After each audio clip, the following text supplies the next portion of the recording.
मनरेगा का कॉन्सेप्ट गरीबों को अधिकार देने का कॉन्सेप्ट था।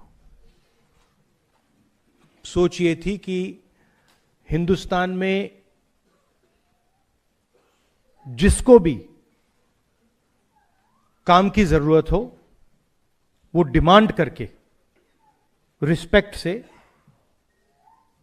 उसे काम मिले। ये मनरेगा का कॉन्सेप्ट था। इसमें दूसरी बात थी कि ये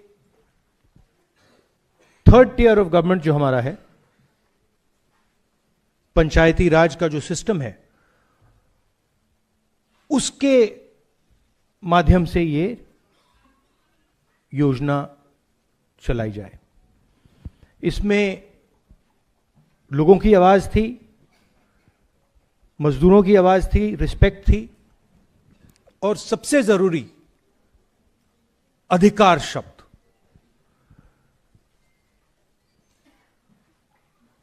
हर गरीब व्यक्ति को इस योजना ने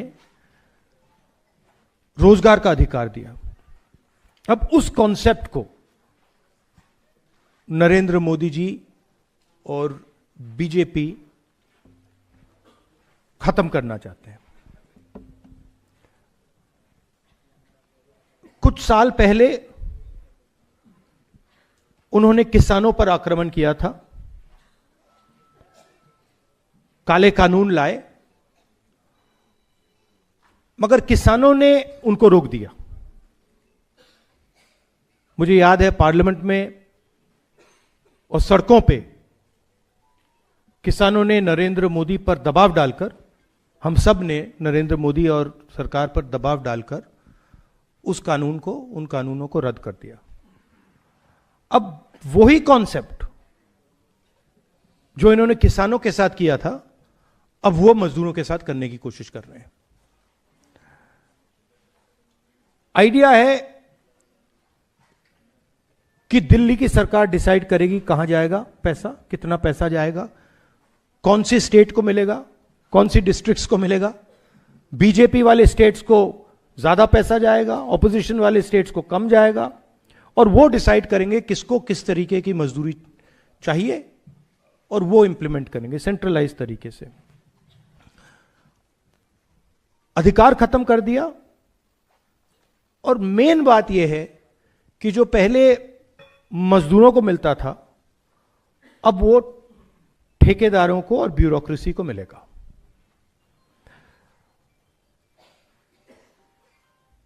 सारी की सारी योजनाएं जो बीजेपी की हैं, इनका लक्ष्य इसी लाइन पे होता है। उनकी विचारधारा है कि हिंदुस्तान का धन, हिंदुस्तान के एसेट्स चुने हुए लोगों के हाथ में हो, वो डिसाइड करें, वो देश को चलाएं, पूरा का पूरा धन उनके हाथों में चला जाए, और गरीब लोग जो हैं, और उसमें ज्यादातर हमारे दलित, आदिवासी, ओबीसी, इस वर्ग के लोग हैं, ये अमीरों पर, अदानी अंबानी जैसे लोगों पर फुली डिपेंडेंट हो जाए और इनकी बात माने, और अगर नहीं माने तो भूखे मर जाए। ये इनका हिंदुस्तान का मॉडल है।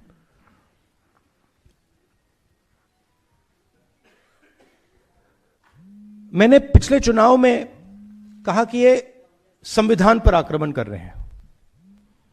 किसान बिल संविधान पर आक्रमण था, नोटबंदी, गलत जीएसटी, और अब ये, इसका नए लॉ का नाम क्या है, मैं नाम ही नहीं जानता इसका, क्या है, ग्राम जी क्या है, ग्राम जी पता नहीं क्या। हाँ, तो आइडिया यही है कि हमारा जो संविधान है उसे खत्म करो। वन मैन वन वोट का जो कॉन्सेप्ट है उसे खत्म करो, लोकतंत्र को खत्म करो।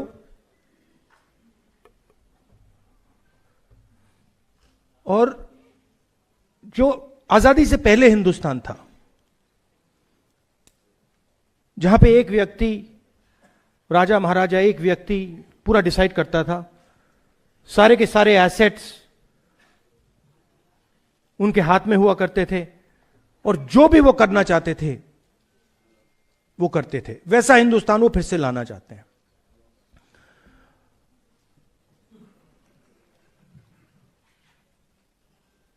और इनकी इंटेंशन रुकने की नहीं है, क्योंकि ये जो मॉडर्न इंडिया का स्ट्रक्चर है इसको ये बदलना चाहते हैं और तोड़ना चाहते हैं।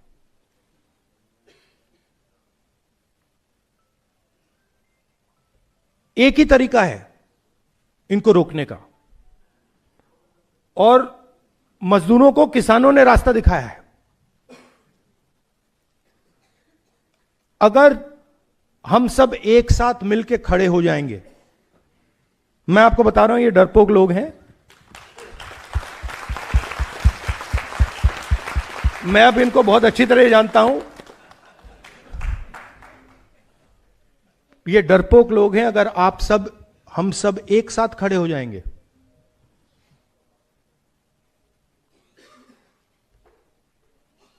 आप मनरेगा नाम देना चाहोगे या कोई और नाम देना चाहोगे? आप डिसाइड करोगे उस योजना का नाम क्या होगा, कैसे बनेगी, कहां चलेगी, कब तक चलेगी, कितने घंटे चलेगी।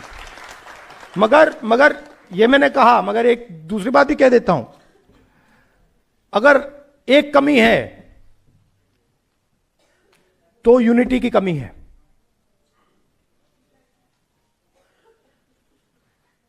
एक साथ गरीब लोग खड़े नहीं होते, अब होना पड़ेगा। और यह एक बहुत बड़ा मौका है। मनरेगा का जो आंदोलन है, यह बहुत बड़ा मौका है कि हिंदुस्तान के सारे गरीब लोग जो आइडिया ऑफ इंडिया के कॉन्सेप्ट में बिलीव करते हैं, कॉन्स्टिट्यूशन में बिलीव करते हैं, लोकतंत्र में बिलीव करते हैं, कि हम अगर एक साथ खड़े हो जाएंगे, मोदी जी पीछे हट जाएंगे और फिर से मनरेगा चालू हो जाएगा। आप सब, आप दूर दूर से आए, दिल से आपका धन्यवाद करना चाहता हूं।